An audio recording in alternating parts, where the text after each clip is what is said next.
Dobar dan, poštovani pratioci. Za mundana astrologija 2024, nažalost, ovo nije bilo planirano da se obratim, ali zbog događanja koja su se desila moram da razjasnim neke stvari. Prideću da razjasnim još nekoliko stvari.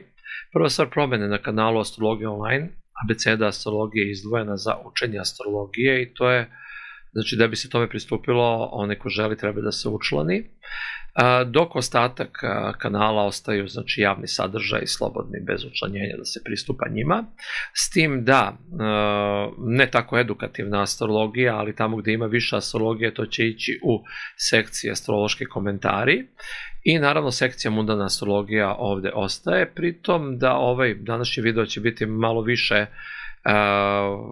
po pitanju astrologije sličan budućim videima iz sekcije astroloških komentari, ali mora ostati ovde u mundano jer su vrlo bitna pitanja i su mundana događanja i objasnit ću neke stvari iz razloga što je krenula jedna ogromna zloupotreba astrologije po društvenim mrežama i veliki broj neodgovornih astrologa je počeo da zloupotrebljava tragediju u Novom Sadu kako bi, naravno, šta drugo, dozgrnuli pare, što je sramota. Zašto je to tako? Zato što su odmah krenuli mnogi da tumače da se nesreća desila pod uplivom mladog meseca u Škorpiji. Jeste 1. novembra bio mlad mesec u Škorpiji, ali sat i 57 minuta nakon tragedije i takve se karte ne mogu odnositi na prošlost, nego samo na budućnost. Znači, od 1. novembra u 13:46 sati ta karta koja je tada stupila opisuje događanja koja će tek biti 2., 3., 4., 5. i tako dalje, bilo kog 2. novembra do kraja tog ciklusa. Neodgovorni astrolozi su, da bi uplašili, malo im je bilo strašnog Marsa u Raku, da bi uplašili ljude i da bi uhvatili njihove finansije u svoje ruke, odmah krenuli sa strašnim mladim mesecom u Škorpiji. Mlad mesec koji je trebalo tumačiti za ovo dešavanje mlad mesec u Vagi, tako da je zloupotreba krajnje bezobrazna. Sa druge strane, mnogi kažu, dobro, ti si tradicionalista, ti tumačiš tako, mi smo modernjaci, mi tumačimo ovako.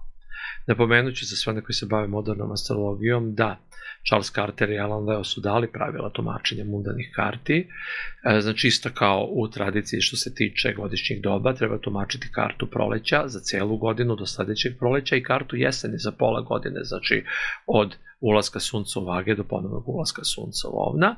I jedina razlika kod modernih autora tipa Cartera i Lea jeste ta da se koristi karta prethodne eklipse.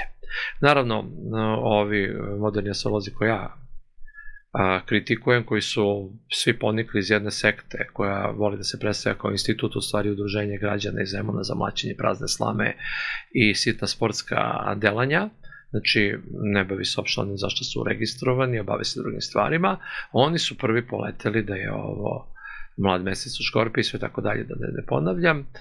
Međutim, ovde je malo šira i ozbiljnija stvar zbog koja vam se obraćam. Naravno, ne obraćam se samo zbog ovih nemoralnih kreatura koje koriste svaku priliku zarade pare, jer čovjek ih ne može da isprati u njihovom nepočinstvu, ali baš je ovde izražena i nedostatak empatije i nemorala. Boga mi je izražena i jedna glupost, jer ima ko to da prati, gleda i da ih razmontira kada prikažu svinjarije. No, ono što je važnije jeste da vam kažem da nije se samo desila pod planetama koje označavaju probleme, tragediju u Novom Sadu, desila se pre mesec dana i tragedija u Jablanici. Zašto je to desilo? Pa zato što u mundanoj karti godine imao Mars u prvoj kući, mesec u 7. kući, to su opozicione kuće, znači zla sudbina i narod na jednom mestu i eto nas.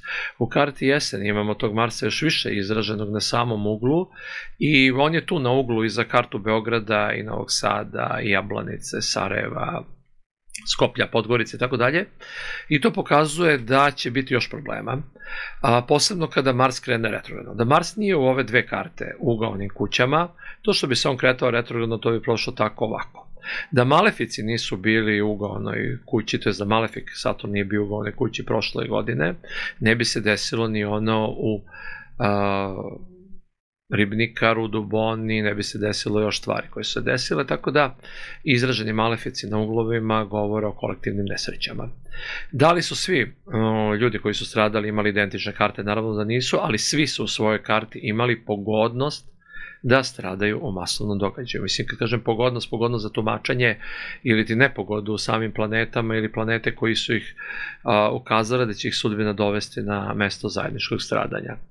Tako da apelujem na odgovornost, apelujem na to da se ne šire lažne vesti, da se ne širi panika i da se ne zarađuje na tuđoj nesreći.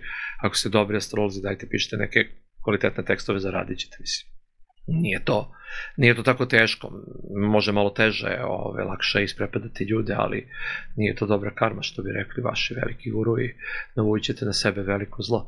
A sa druge strane, ono što je važnije u ovom mundanom obraćanju jeste, kažem ljudima, da budu vrlo oprezni na svim kolektivnim događajima, da budu oprezni na svim velikim događajima, da jednostavno, posebno kada Mars krene retrogradno, iako neće više biti tada u tom momentu u raku i ne možemo da ih prepadamo strašnim Marsom u raku, ali dovoljno njegova retrogradnost, neće biti problem zbog toga što on retrogradan tog momenta.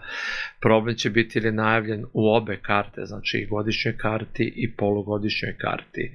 I šta god bilo i u karti leta i u karti zime, one će imati nadležnost nad njima, posebno će imati godišnja karta, a ni polugodišnju ne možemo zanemariti sa ovakvom pozicijom Marsa. Stoga, znači, pazite šta čitate, ne nasedajte na besmislice sa svih strana, a sa druge strane gledajte da ispratite znake sa neba, da se ne bi našli u nezgodnom mestu,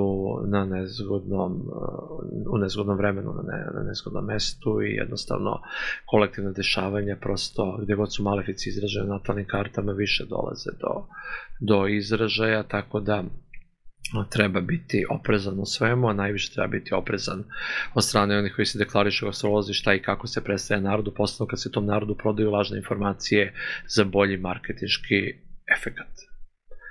Hvala na pažnji i nadam se da će sledeći put obratiti nekom boljom i lepšom prigodom, ali ovo je trebalo da se kaže da bi vas ne bi vukli razni hoštapleri za nos.